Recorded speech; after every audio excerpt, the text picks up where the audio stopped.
Hey, what's going on? My name's Vit, and in this video, we're going to be talking about Savage. We've got the new raid tier coming up next week, and I'm super excited. There's only a couple more days, actually. It's only like 2 or 3 days away at this point.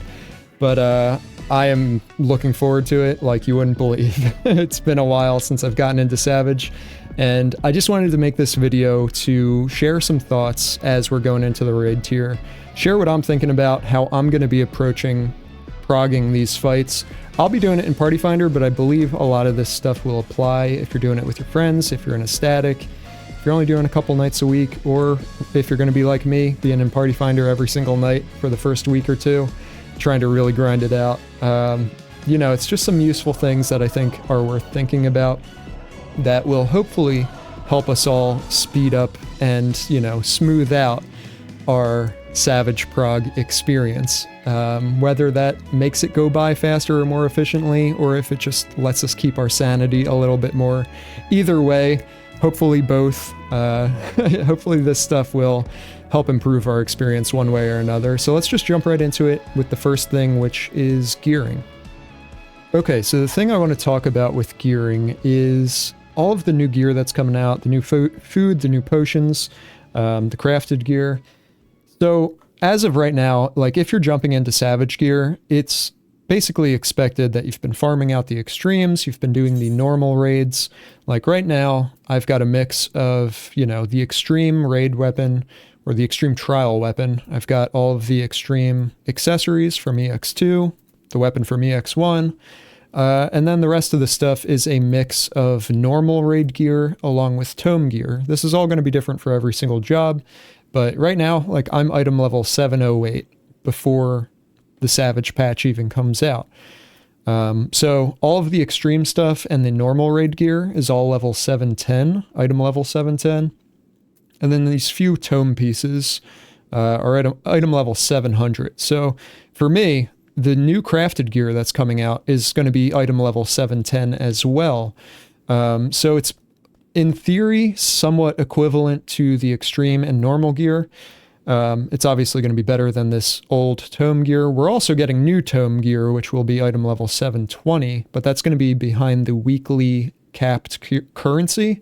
The new tome currency that is, you know, in the past has been locked to 450 tomes per week. So week 1, the most you'd be able to get is maybe an accessory. Week 2, you could probably get a left side piece if you save up. So it's going to be really interesting seeing what mix of gear we want to go into that day 1 Savage with. In an ideal world, you buy that tome ring and then every single other piece is the new crafted gear because it's all item level 710.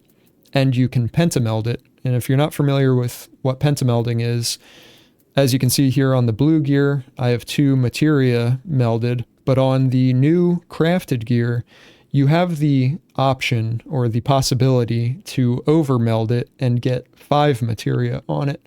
So even if the crafted gear has the same stats as, you know, maybe the normal raid gear, it's technically still better if you go above and beyond and overmeld all that gear. But I'm kind of on the fence because I think my main goal is going to be getting my item level up to 710 as quickly as possible. So I want to get rid of these 700 pieces and at least get probably the crafted gear for the chest and legs. Because right now, at least on Dragoon Reaper, you don't really have a great option for the chest and legs. The normal raid gear has like a whole bunch of skill speed on it. I mean, even this tome gear has a bunch of skill speed, so it's like not ideal at all. But assuming the crafted gear has decent stats on it, I mean, if it ends up just having a bunch more skill speed, then, you know, so be it. Probably going to grab it anyway, because I think meeting that 710 item level requirement is going to be kind of the key aspect when it comes to Party Finder. I think you're going to see a lot of groups, at least on the later fights, locking the item level at 710. So my priority is going to be at least hitting that first. My first priority is going to be that chest and legs. And the only way to get those upgrades for me next week, like I could go get one of them with the normal raid gear, But for me, like the stats are so bad on those that like I'm going to wait and see what the crafted gear looks like. And assuming it's decent, I'll likely be spending a few million gil just to get these 2 pieces. In an ideal world, I buy every single crafted piece and try to pentameld it, but I just don't see that happening. I am, I don't got it like that in this game.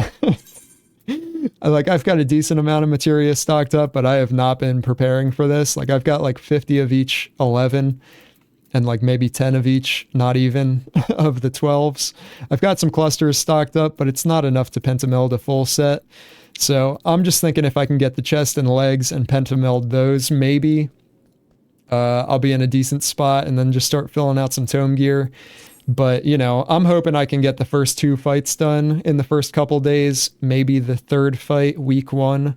And if I can do that, then I'm happy. Then, week 2, we'll start catching up with tome gear. Maybe that crafted gear is going to come down in price because this is not the first tier. It was the same at the launch of Endwalker, but the past 2 raid tiers in Endwalker, Abyssos and Anabasios, the Savage gear came out a week or 2 before the Savage raids actually came out. The crafted gear came out, that is.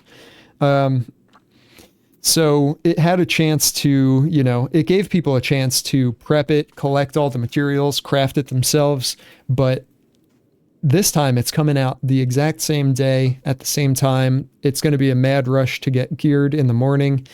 And I think that's going to make the crafted gear incredibly expensive. So buying a full set is just not going to be feasible for many people. I think a lot of people, it's very attainable to get your gear to this level that I'm at now. Like you just have to run the extremes a few times and hopefully you don't get screwed with, the accessory drops. But getting a weapon, getting accessories, and then getting some normal raid gear really isn't too bad. Again, some jobs will have more or less normal raid gear, like here on Dragoon. I've got, at least 3 pieces and an accessory. So I don't know. If your job required you to get like just chest and legs from the normal raids, then like you might have a few more pieces that you need to fill out with the crafted gear to get to that item level 710. Baseline. But I don't know. If you can do that, I think it's really worth doing. My real question is, how much is it worth trying to get all of those extra crafted pieces and get them all pentamelded? Like, obviously, you will be doing more damage. It's like a percentage increase, whatever that number is. I'm not sure exactly. I haven't looked at the math from past tiers. But, even if it's just like a 1% increase in your damage, let's just say that's the case for this example. It doesn't seem like that much, but if everybody in your group is doing that and everybody has that increase in damage, whatever the number is, it starts to add up very quickly over the course of an entire fight. And like it may or may not make or break you clearing the fight. Like I don't think the damage checks in these first 2 fights in Savage are going to be that brutal that we desperately need all that pentamelded crafted gear on every single player. But it does give you a cushion for mistakes, more room for error, because I'm sure we've all had the experience where you wiped at like 0.1%, 1%, less than 1%, whatever the number is on the boss's health. You just die to enrage one way or another. And it makes you think like, well, if I just had all that crafted gear, if I spent the gil, if I, invested in the materia, if I'd farmed that out beforehand, like, would this have gone differently? And, if you're at like 0.1% in rage and you wipe, and then, the party disbands afterwards, if the instance times out, if somebody's got to go, hopefully if you're in a party and Party Finder and you see enrage, people stick around and are like, okay, we can get this done. Let's try again. But you never know. Sometimes somebody's got to run for whatever reason. The party might blow up. Then you might get into a new Party Finder group and it might take you, 3 more hours to get back to that point with a new group. And, who knows? Maybe you don't even get back to that point in that same day. It's like, it's just a gamble. So it's like, is it worth buying that extra gear? Is it worth buying that extra materia, melding that extra materia to potentially avoid that scenario where you have that like less than 1% wipe, because it happens, and it happens a lot. And if everybody just had gear and like, you know, it just gives you more room for error, more room for like a couple people dying throughout the fight and still clearing. Rotational errors as you're still learning the mechanics. It just allows you to do more damage with less effort because, you know, the gear makes up for it a little bit. So it's really a toss-up. I'm really on the fence about it myself. Like, obviously it would be preferred, but I think it's just going to be so expensive, and I'm cheap in this game. There's a few other things I've been trying to put some gil into at the moment, so it's just a toss-up. I think my main goal is going to be get my item level to 710. Maybe see where the new food and potions are at. Bare minimum, you should have the new Dawntrail food and potions, because we already have the Gemdrots. Is that how you pronounce that? I had a hard time saying that. And, you know, some new food as well. We're getting new food and potions. I assume level 710, item level 710 stuff. So, you know, if you really want to go above and beyond, get those new food and potions as well. Get the crafted gear, pentameld, but like bare minimum, you should have the 690 food, the grade 1 Gemdrots, the potions. You should be using this stuff when you're going for the clear. You should be using the food at all times. You should be using the potions when you're getting close to enrage, and really pushing for the clear. But yeah, I don't know. Like, is it worth getting the new food and potions? Because, you know, it might cost you 1,000,000 gil for a stack of food. Might cost you 1,000,000 gil for a stack of potions that you're going to burn through in a day or two. So it's like, I think a lot of people are going to want to see what they can get away with and still use some of the old stuff, which is fine in my opinion. But like, again, you just run that risk of those 1% enrages, and it's risky. So I don't know, wherever you're at the end of the day, it's worth, you know, trying to do the best you can. Go in with food, with potions, with materia melded, even if you're not pentamelded. I would recommend going in at item level 710 if possible. If you can buy, you know, a couple crafted pieces just to get to that point. Because again, I think Party Finder is going to start locking it to 710 very quickly. Maybe not day one right at the start, but I think pretty soon afterwards we're going to see that, unfortunately. But yeah, I don't know. You might hear it from some people in Party Finder if you're not using that top tier food and potions, but you know, do your best. Spend the extra gil, because it could save you literally hours if it helps you avoid, you know, that small percent, less than 1% wipe. Get you out of that fight, onto the next fight, start progging the next thing, and, you know, that gear really can make the difference. The next thing I'll say about gearing, if you think that you're not quite where you want to be with your gear, if you're trying to skimp out a little bit, if you're going in with a bit of a cheaper set, like I potentially will be, it's very much worth coming here to the outskirts and trying out Stone Sky Sea. Along with the Savage tier, we're going to get some updates to this with all of the Savage encounters thrown in here. And these are basically just striking dummy challenges where you go in and see if you meet the DPS check. So you'll be able to come in here, and I recommend seeing if you can meet the check for all of the different fights before going in. Obviously, having all of the gear is one thing, but being able to do your rotation is also huge. If you're not able to play your job, even having the correct gear, you're going to be struggling, to say the least. So make sure you can beat the check on the fights, at least for the first maybe 2 fights. The third and fourth fight might be a little bit more tough. But if you can beat all these fights before you even go in there, you're going to be in a really good spot. So definitely check out Stone Sky Sea. Come in here, assess where you're at with your gear, because if you're really struggling to beat the first fight in here, you're probably missing something one way or another, whether that's gear or whether that's in your rotation. So it's just worth looking at.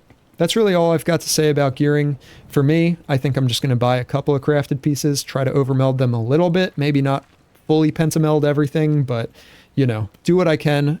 And it's also worth mentioning that, you know, some things will have better stats than others. Like right now, like I said, for Dragoon and Reaper, the normal raid chest piece and legs, like I could go get another normal piece on Tuesday when Savage drops. But again, I'm stuck like only getting chest or legs at this point. I've got everything else covered. So those have a bunch of skill speed, so I really don't want them. So I'm kind of just holding out to see what the crafted pieces will look like. And if those crafted pieces aren't great either, then like, you know, there is also the consideration, do I hold out for the tome gear the following week? Do I save up tomes? Do I get like a tome chest or pants if, you know, they're best in slot for your job? You're going to have to look at what the best in slot is. It's usually pretty easy just to go look at the vendors and see which is the better piece, either the raid or the tome piece. It's pretty easy to assess which is best for the most part.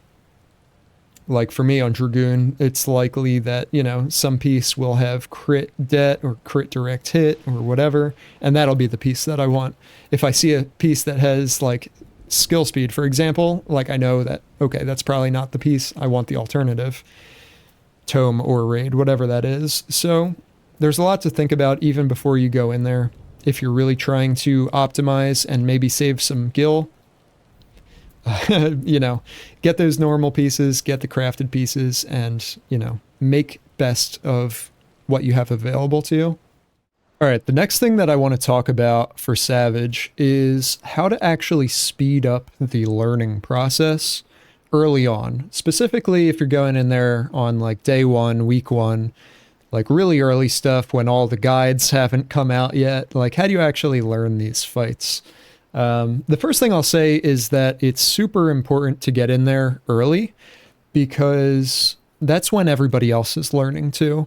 If you fall behind the curve, like it's still doable. You can always get in there later at any point. It's not really a rush, but day one, week one, that's when everybody, the bulk of the player base, is actually learning these fights.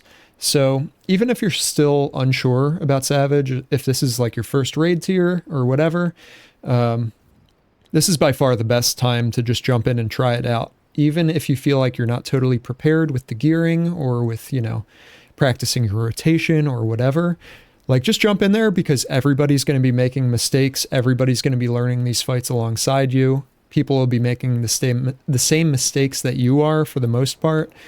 And, you know, everybody still learns at a different rate, but like everybody's going in fully expecting mistakes to be made. So there's no better time to jump into it than right now, week one, day one even. So I highly, highly recommend you just give it a shot if you're on the fence.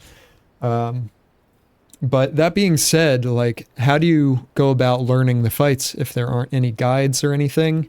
And now this is a bit of a different discussion when it comes to people who are in super hardcore statics, who are jumping in there at server up and like trying to get it done as fast as possible. That's not who this video is for, obviously, if you haven't figured it out by now. Those are the people that I will be watching as I wake up in the morning and, you know, have to go to work in the morning. I'm going to be taking my time. I'm going to be watching other people prog the fight. And I think that's super important. It gives you such a leg up once you actually jump in there. If you've watched all of the world race teams, you know, do the first fight or two before you even step foot into some of these fights, that's pretty much the best you're going to get at the start. So I would highly recommend watching the world race, at least for, you know, the first half of the day before you jump in there, if you have the ability to do so while you're working, while you're, you know, doing whatever else throughout your day, because it'll just familiarize you with the fights better than you would be, even if you just watched a guide, in my opinion. Maybe it's just a personal thing for me where I learn fairly well from watching others, but In the past, I've always done this where, some people in my previous statics may not have, and I felt like I had a really good idea of what was happening in the fights, like as soon as we stepped in there, because I had watched people do them and learn them.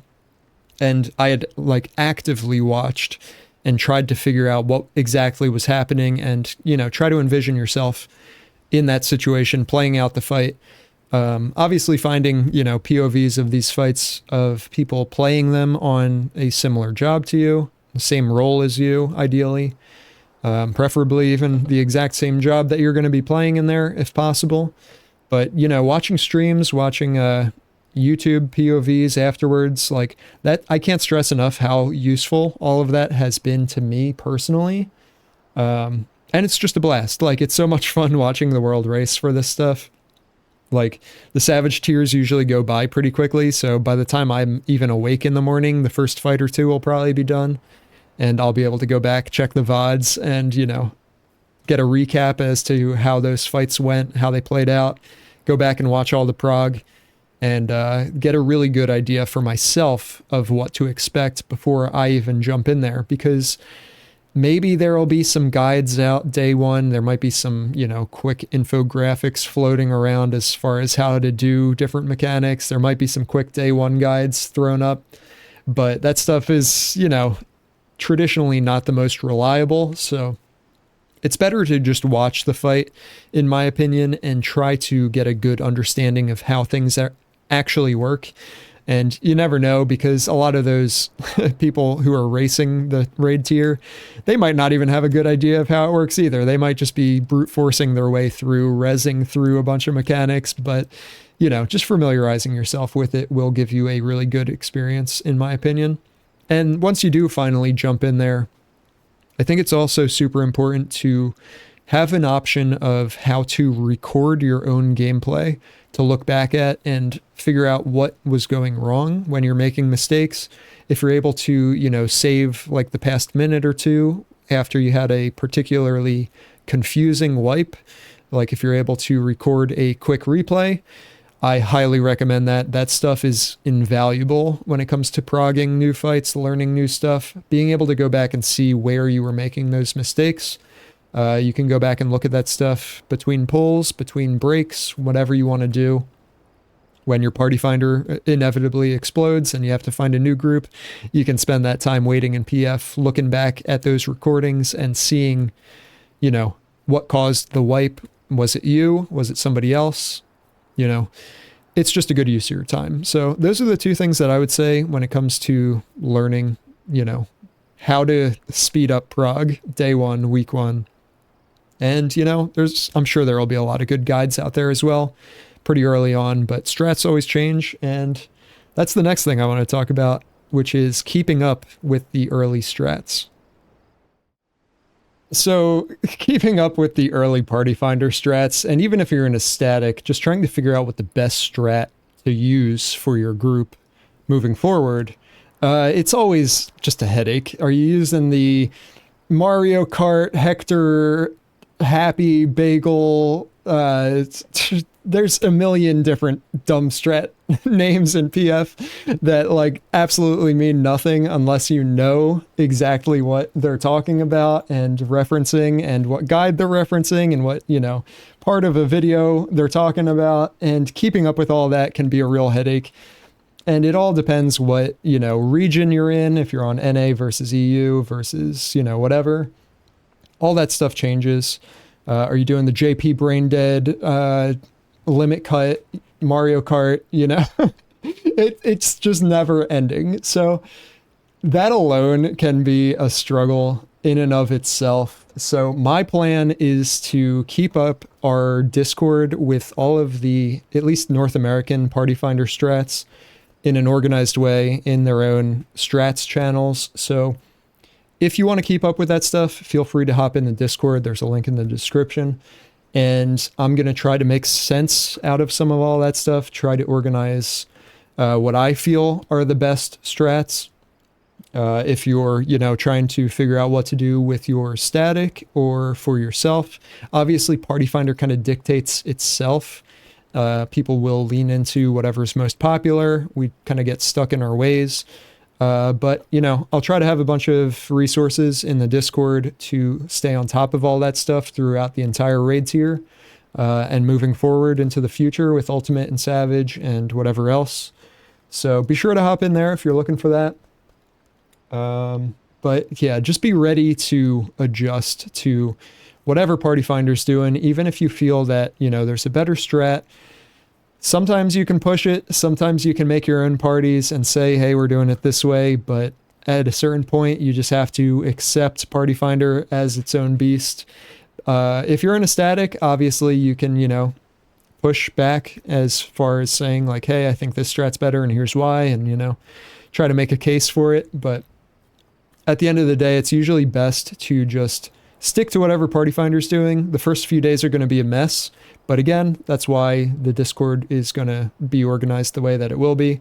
I'm going to try to stay on top of that. We're going to have a lot of people to talk to. We're going to have, you know, some static, or not static, Savage raid discussion channels as well.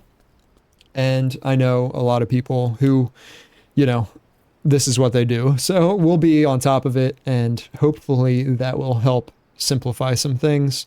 But if you're just purely in Party Finder, you're just going to be watching a lot of guides, trying to make sense of the hieroglyphics in the Party Finder descriptions. And that's always half the fun, right? There's always some fun stuff in there. So all I can say is good luck when it comes to that.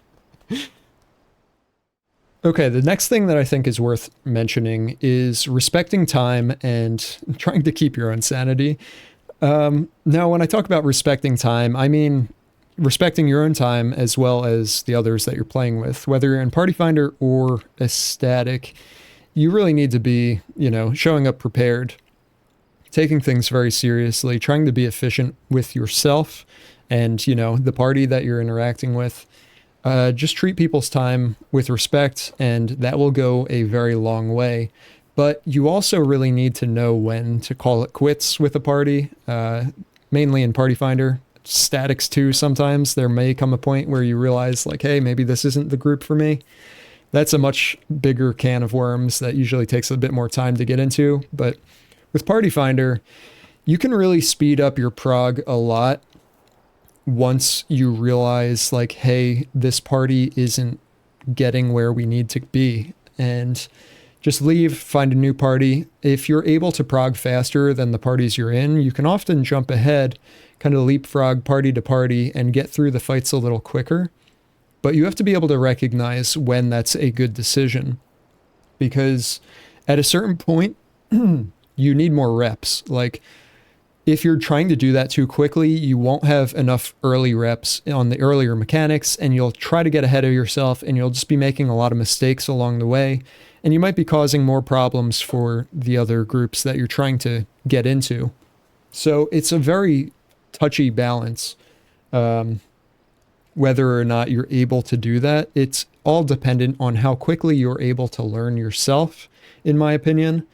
But it's something that's worth thinking about. Like, am I spending too much time in this party? Do I have everything like up until this point mastered, and we're just not seeing further in an efficient way that I would like to be? Is it time to move on, find a group that is, you know, slightly further ahead that I can get into? Do I feel ready for that group? These are all questions you need to be asking yourself while you're going through Prog in Party Finder. If you're in a static and you're asking yourself these questions, there's not much you can do. Hopefully you're in a group that you're just kind of having fun with, hanging out with, because that goes a long way too. If everybody's just chill, relaxed, having fun, then it's a good spot, right? But, you know, if weeks down the line you're still fighting the same boss and, you know, there's one or two people who just can't get past it, then, you know, that's also a discussion that you have to have with yourself and say, hey, am I wasting my time here?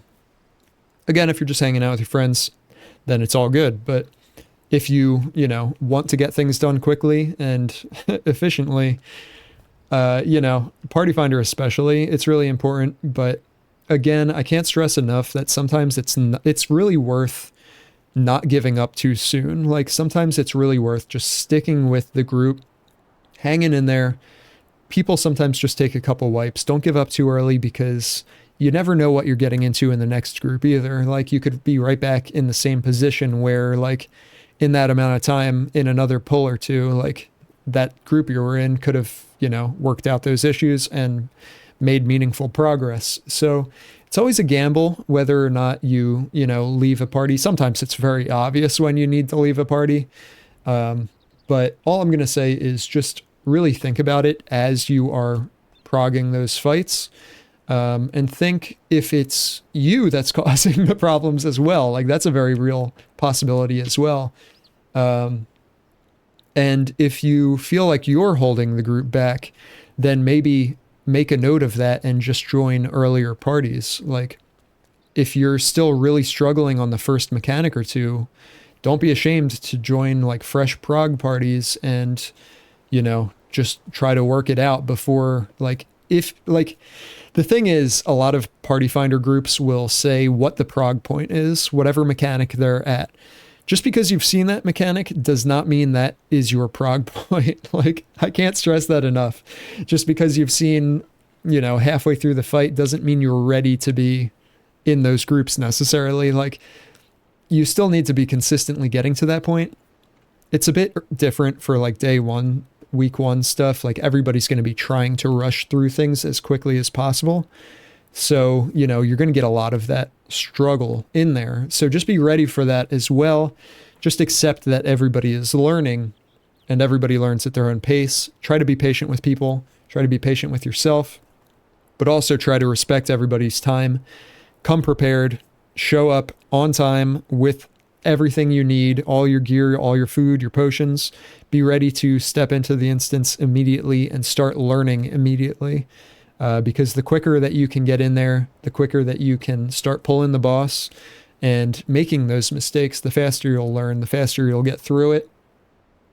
And, just be aware of what's happening. Try to have a lot of good awareness and don't just keep repeatedly pulling the boss nonstop without thinking.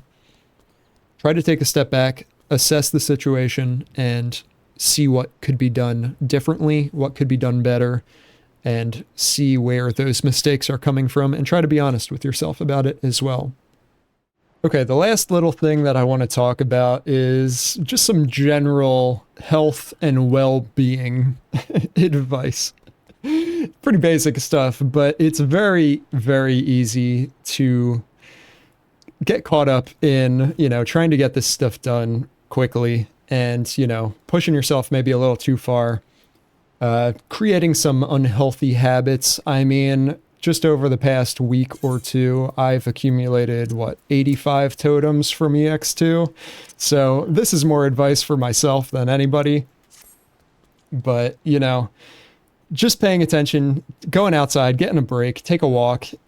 Don't just sit here, 8 hours a day or more. I know some people are going crazy with Prog, doing 16-hour days every day until it's done. Hopefully it doesn't take too many days for those people.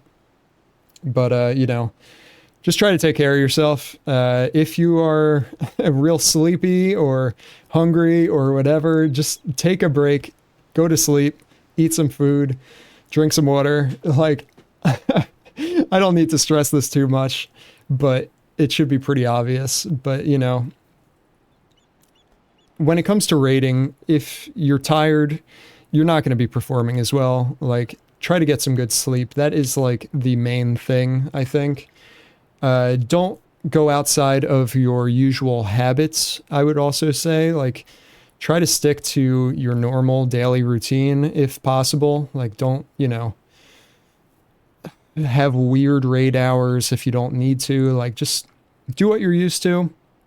If you're on a casual schedule with only a couple nights a week with your raid group, like this, should not be a big deal. But, for me in Party Finder, I know I'm going to sit there and, get sucked into this black hole of just one more group, we can get it done. And, how healthy is that really? I don't know. Is it really worth, doing that for a week straight to try to get through the third boss and then have to go do it the following week as well for the fourth? Like, I don't know. Probably not. I know it's fun. I know it's something different to do. but just be aware at a certain point, you might be doing yourself more harm than good just when it comes to your performance in the fights. Like, if you're up too late trying to get these fights done, like, you might be struggling more than you need to be. Like, a good night's sleep, coming back fresh the next day, you might find that the fight feels easier. Who would have guessed? Being refreshed and, you know, have a cup of coffee in the morning and get back to it. You might find that, you know, you're able to think a little more clearly. Surprise, surprise. So that's all I'll really say about that. There's really not much more that needs to be said. I'm not going to be your mom here and tell you to drink water and get good sleep too much, but there's no real rush to get this stuff done is the main thing that I want to emphasize. It's, you know, it seems really enticing to get this done as quickly as possible, but at the end of the day, you're just going to be doing re-clears anyway. You've got months before the next thing. So take your time. Don't feel rushed at all. Hopefully, you just have a fun time with Prog. If you find that you're not having fun, that's probably a good sign to take a step back and chill out a bit and, you know, come back the next day and just give yourself some space from the game if you really need to. So that's all I'll say about that. Those were kind of like the 5 general tips that I have. They're not really tips or advice, but more so just some things to think about while going into Savage Prog this next week, this next month, these next few months, depending on, you know, your group or how trapped we get in Party Finder. I don't know. I have no idea what to expect for myself. This will be my first time doing a full Savage tier in Party Finder. I've had plenty of Party Finder experiences in the past. We recently did Ultimate on stream over on my Twitch stream. We got through that exclusively in Party Finder, and that was a blast. So I'm expecting this whole Savage tier to be really fun. It's the first tier of the expansion, so I don't think it'll be anything too crazy. The fights from normal look insane. I'm thinking that it's going to be one of the best tiers we've seen in a while, just with how the battle content in Dawntrail has been shaping up. It's been incredible, to say the least, so far, with the extremes, with normal, with the dungeons, and everything else in between. I'm really looking forward to this raid tier. I'm going to be streaming all of my Prog over on my Twitch channel, so be sure to click the link in the description and drop me a follow over there if you want to hang out and watch this whole process over the next few weeks, over the next few months even. I'm sure I'll be in there doing re-clears, having a lot of fun with this, so hopefully the tier's good. Hopefully you're looking forward to it as much as I am. Hopefully it treats you well. And hopefully we all have a whole lot of fun out there playing it. So that's going to be it for this video. Hopefully you enjoyed it. Hopefully this gave you a couple things to think about going into the raid tier. And yeah, let's just cross our fingers that it's as fun as the rest of the content has been these past few weeks. So that's going to do it for me today. I'll catch you in the next video. Have a good one. Peace.